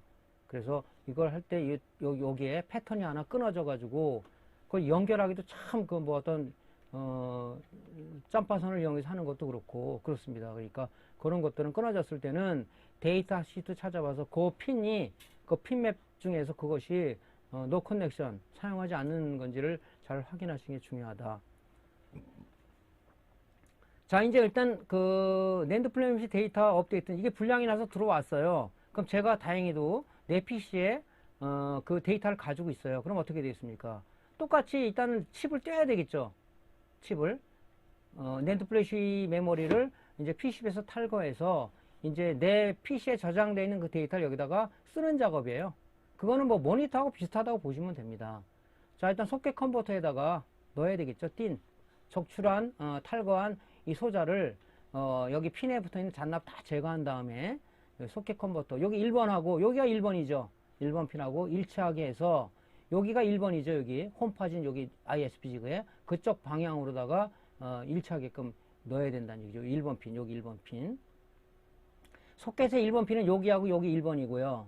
그 다음 여기 써져 있죠. 1번. 요 1번하고 여기 홈이 파졌잖아요. 홈판 여기가 1번이란 말이죠. 이걸 반대로 꽂으면 안 돼요.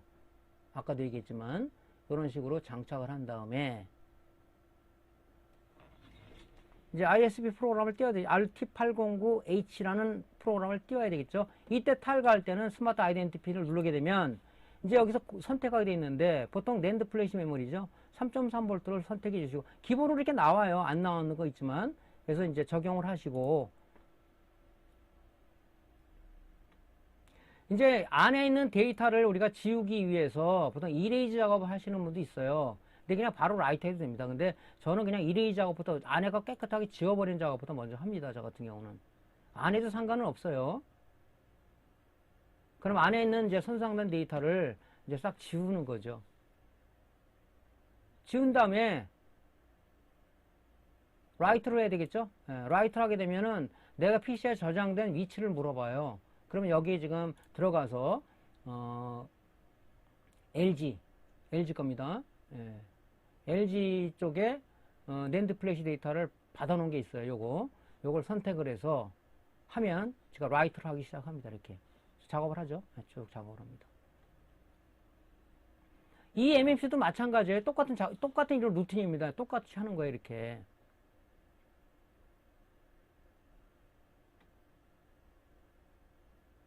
그래서 모니터 폼웨어 업데이트 작업보다 좀 약간 시간은 조금 걸려요. TV 쪽이 데이터들이 많기 때문에.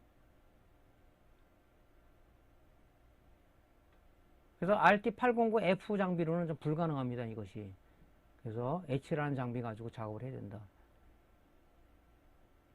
롬라이터라는 장비가 있으면 그냥 소켓 컨버터만 있으면 작업은 가능하겠죠. 이런 것들은. 자, 이렇게 해서 이제 다 됐다. 그러면 핀셋을 이용해서 제거를 하시고 제거할 때도 조심해서 해야 돼. 아니면 핀이 이게 구부러질 수가 있거든요. 그리고 이거 PCB에 솔더링 할 때 머리 아픕니다. 이것도. 이 핀이 가느다라서 잘못하면 휘어져서 피다 오면은 뚝 부러지는 경우도 있어요. 그런 부분을 여러분이 조심하셔야 된다고, 이런 부분들을. 자, 이렇게 해서 이제 솔더링 하시면 되겠죠. 뭐 여러분들이 리드 하거나 라이트 하는 작업은 그렇게 어렵진 않아요. 방법론을 좀 알려드린 겁니다. 자, 이제 낸드 플래시 메모리 했으면 이제 eMMC 이제 수리가 들어왔는데 자꾸 뭐 로고에서 멈추고 재부팅이 된다.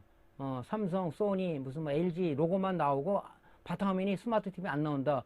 분명히 이거는 TV 운영체에 손상이 됐는데 메인보드를 뜯어오면 여기가 eMMC, 지금 우리가 PCSM SSD예요. SSD. 예. 요게 TV 운영체에서 저장이 되어 있는 겁니다. 그러면 우리가 이제 PC에 먼저 저장 작업, 우리가 이제 내가 가진 데이터가 없다 그러면 수리가 들어왔으면 얘를 확보하기 위해서 일단 얘를 떼야 되겠죠. 만약에 정확하게 JTAG라는 어떤 경계 스캔을 이용해서 하는 작업이 있다면 데이터시트 보고 라인을 그 ISB지기 ISB 포트에다가 꽂고 여기다 납땜을 해서 하는 방법도 있지만 그것이 쉬운 작업은 아니다. 그러니까 제일 편한 방법은 띄는 거겠죠. 띄어서 작업을 해야 되겠죠. 이런 분들을. 자, 그래서 이렇게 우리가 띄기 위해서는 항상 이 BGA 타입의 소자들은 젤 프락스를 이 칩셋 사이에 좀 스며들게 해가지고 띄는 것이 좋아요. 왜냐하면 이 대부분 이제 BGA 솔더볼이라든가 이런 우리 실장 상태의 납들은 무연 납을 쓴다 그랬죠. 이 융점이 높습니다. 그렇기 때문에 젤 프락스는 좀 더 원활한 납을 제거하기 위해서 이렇게 좀 봐야 되는데 이 칩셋 크기가 이렇게 작다는 얘기는 했었죠. 예. 잘못하면 얘가 이제 팝콘 현상으로 열을 많이 가하게 되면 불룩불룩 튀어나오거나 칩이 죽거나 아니면 칩셋 패드가 손상되거나 PC 패턴의 그런 회로 패턴들이 들고 일어나거나 아니면은 여러분들이 끊어질 수가 있다 하는 얘기를 드린 겁니다. 이런 식으로 해서 젤 프락스를 좀 발라서 열풍기로 열을 가해서 이 젤 프락스리 액상 상태로 되는 것들이 칩셋 볼랍 사이로 좀 스며들게끔 하는 것이 중요하다. 이것이 좀 BGA 작업의 디솔더링의 핵심이 아닌가 생각을 합니다. 이렇게 되면은 그냥 띄는 것보다도 좀 띄는 것이 좀 수월해져요. 자, 이 상황에서 여러분들이 열을 가할 때 무연납은 250도에서 300도씨의 열을, 물론 장소에 틀리겠지만 보통 250도에서 300도씨 사이에 무연납이 잘 떨어진다 하는 거죠. 그래서 이렇게 열을 가해서 여러분들이 이때는 이제 워낙 면적이 작기 때문에 바꿈팬보다는 핀셋을 이용해서 이렇게 하면 이게 납이 녹으면 이게 왔다 갔다 흔들흔들 돼요. 무리하게 잡았다 아니면 다 일어납니다. 그러니까 충분히 열을 가해서 얘가 흔들흔들 되나 핀셋으로 약간 건드려 보면 돼요. 건드려 보면. 그러니까 힘을 가하면 안 된다는 얘기죠. 자, 이런 식으로 열을 쭉 충분히 가해 주시고, 살짝 이게 출렁출렁 이게 움직일 때 드러내시면 되겠죠. 자, 이런 식으로. 그래서 잘 떼야지, 아니면 이게 패턴들이 지금 아까 손톱 모양만 많았다고 그랬죠. 이것이 이게 죽거나 얘가 지금 패턴이 문제가 생긴단 말이죠.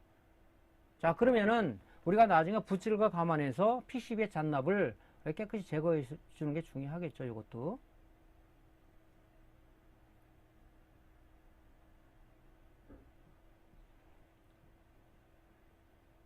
자, 솔더위기 쓸 때도 솔더위기에다가 좀 젤프락스를 좀 발라서 이렇게 제거하시는 게 좋죠.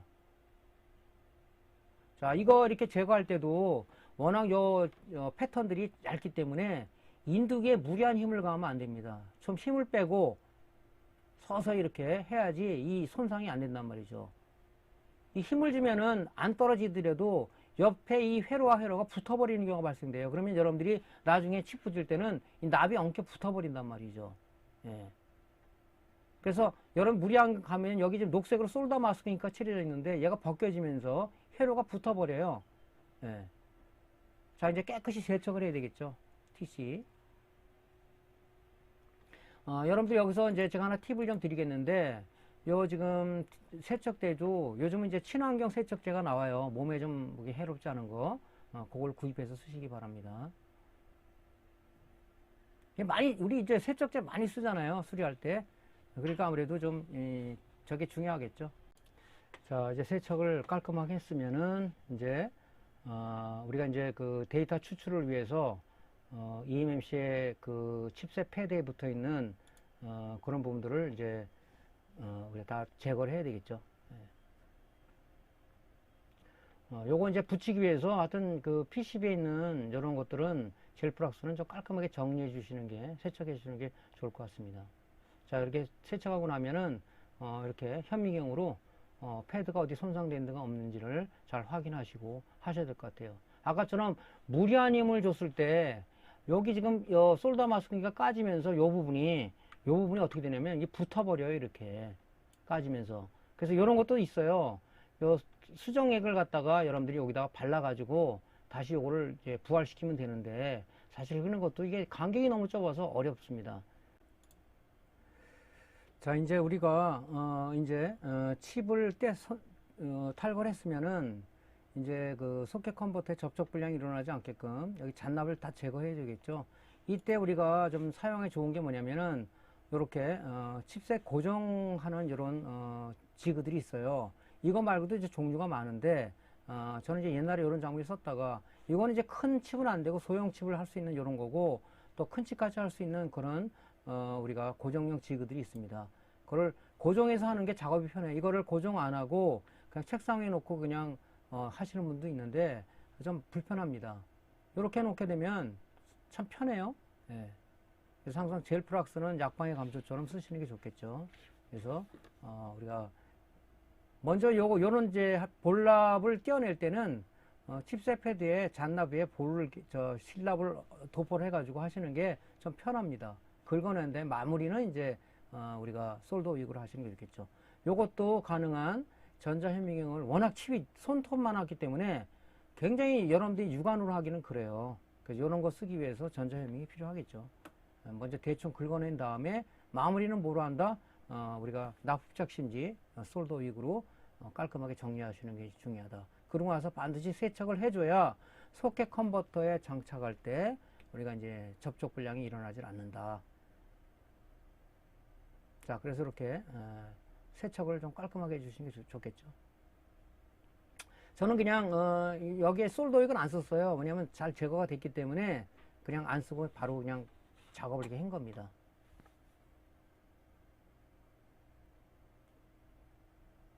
어쨌든 간에 요 칩셋 패드 쪽에 닿는 면은 여러분들이 소켓 컨버터 접촉 불량 일어나지 않게끔 깔끔하게 좀 닦아 주시는 게 좋겠죠. 뭐 어떤 분은 이제 면봉을 써갖고 하시는 분도 있어서 좋은 방법인데, 왼봉에는 잘못하면 이게 실 같은 것이 묻어가지고 접촉 불량 위험할 수 있으니까 쓰는 건 좋은데 반드시 현미경을 이용해서 거기에 실 같은 것이 붙어 있지 않은지를 확인한 다음에 하시는 게 좋겠죠.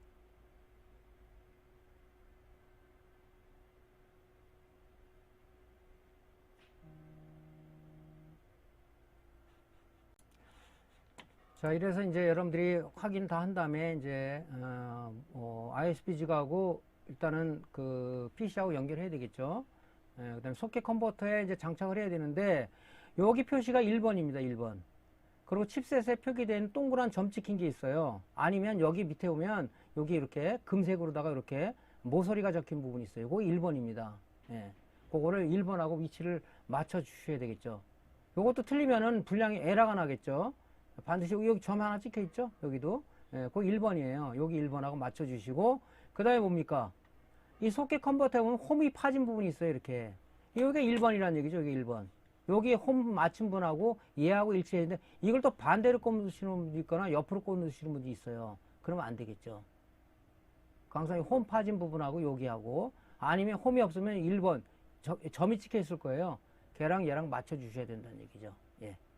그래서 이제 컴퓨터 연결한 상황에서 RT809H라는 ISP 프로그래머를 우리가 실행한 다음에 이제 여기 있는 데이터를 추출하면 되겠죠.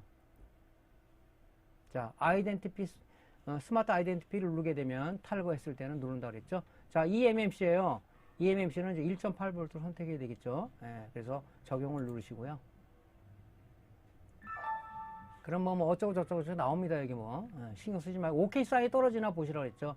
자, 리드를 합니다. 우리가 저장할 거니까. 그럼 저장 위치가 나와요. 그럼 얘는 삼성 거거든요. 삼성 쪽에 폴더를 하나 만들어서 거기다가 저장을 하시면 되겠습니다. 요 저장하는 시간이 이 MMC는 여기 운영체제가 들어가 있기 때문에 시간이 좀 많이 소요가 돼요.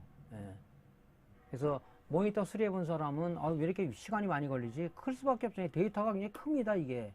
여기 보면 용량이 어디 나올 거예요. 용량이 큽니다. 이것이. 저장이 되고 있죠. PC에. 여기 보면은 유저 데이터가 1908, 부트1, 부트2가 1024K, RPMB가 128K. 이게 크잖아요. 그죠? 우리 모니터의 펌웨어보다는 상당히 큽니다. 파일이. 더 큰 것도 있어요. 그러니까 시간이 좀 걸린단 말이에요. 이건 제가 빨리 하기 위해서 중간중간 끊고 제가 이렇게 촬영을 한 겁니다.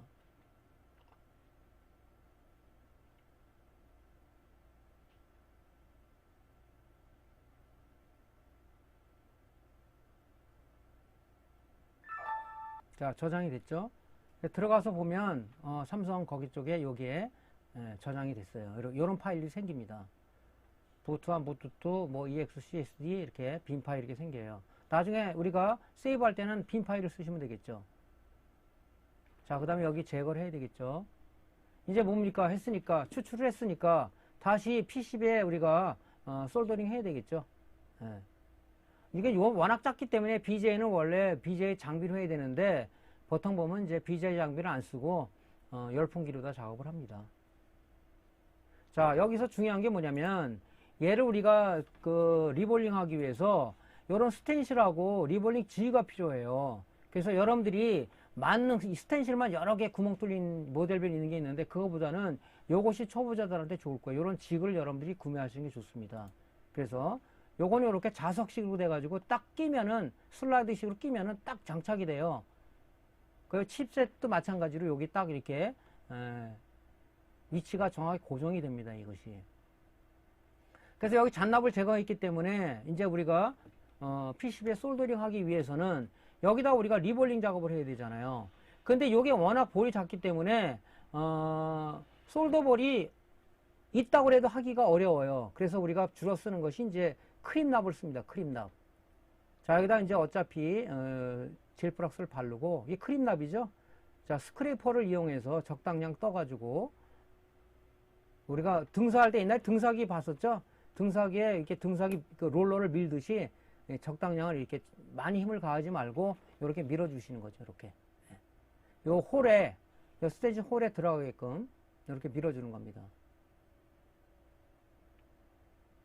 이렇게 해서 열풍기를 이용해서 이렇게 열을 가해 주시게 되면 이 납들이 그 구멍 안에서 이렇게 녹아서 그 칩셋 패드에 붙어요. 이렇게. 여기 이렇게 붙습니다. 이렇게. 예, 보이시죠? 여기. 예, 이렇게 붙습니다. 이렇게.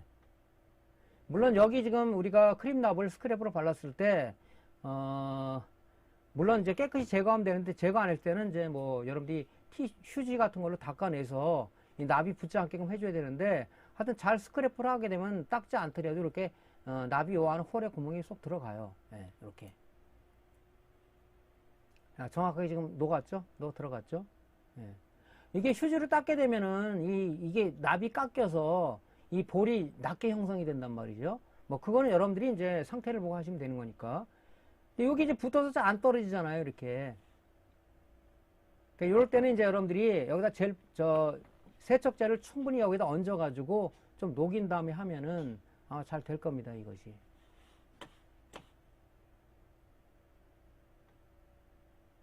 잘 끼세요. 잘못하면은 이제 볼이 안 저거 되는 게 있어요. 이렇게 할 때는 저걸 쓰시는 게 좋을 것 같아요. 자, 이럴 때는 이제 현미경을 이용해서 이것이 잘 안착됐는지, 그리고 이제 요게 잘 안 붙을 수도 있어요. 그때는 이제 핀셋이나 이런 걸 해서 요 볼을 살살 건드려 보면 안 붙으면 툭 떨어집니다. 그런 것도 요령이겠죠.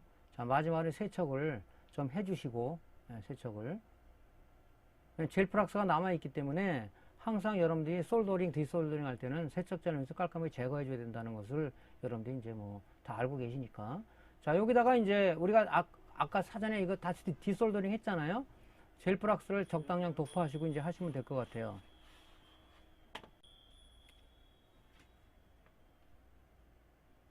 자, 1번 핀 위치를 정확하게 맞추시고요.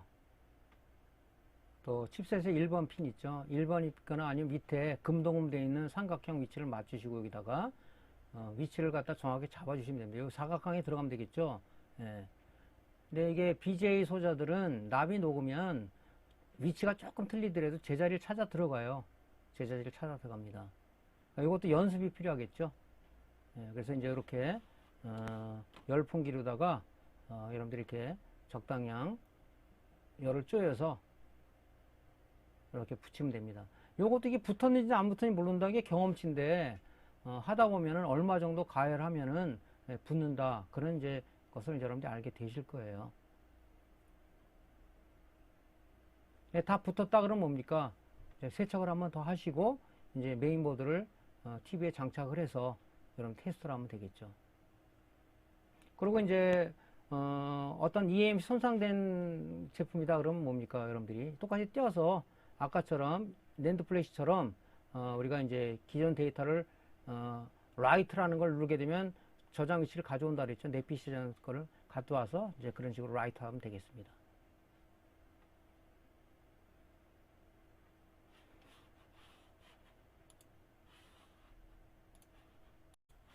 자, 그래서 지금까지 이제 모니터하고 TV에 대해서 우리가 데이터 폼웨어를 어떻게 업데이트 하느냐 방법에 대해서 알아봤고, 그 다음에 이제 BJ 타입에 대한 그런 어려움을 어떻게 극복할 것이냐에 대해서 얘기를 했습니다. 자, 오늘 여기서 강의를 마치고요. 다음 시간에 이제 우리가 말하는 EPROM에 대해서 강의를 하도록 하겠습니다. 자, 오늘도 강의가 도움되었으면은 구독, 클릭, 좋아요, 알림 설정 해주시고요. 다음 시간에 다시 뵙겠습니다. 감사합니다.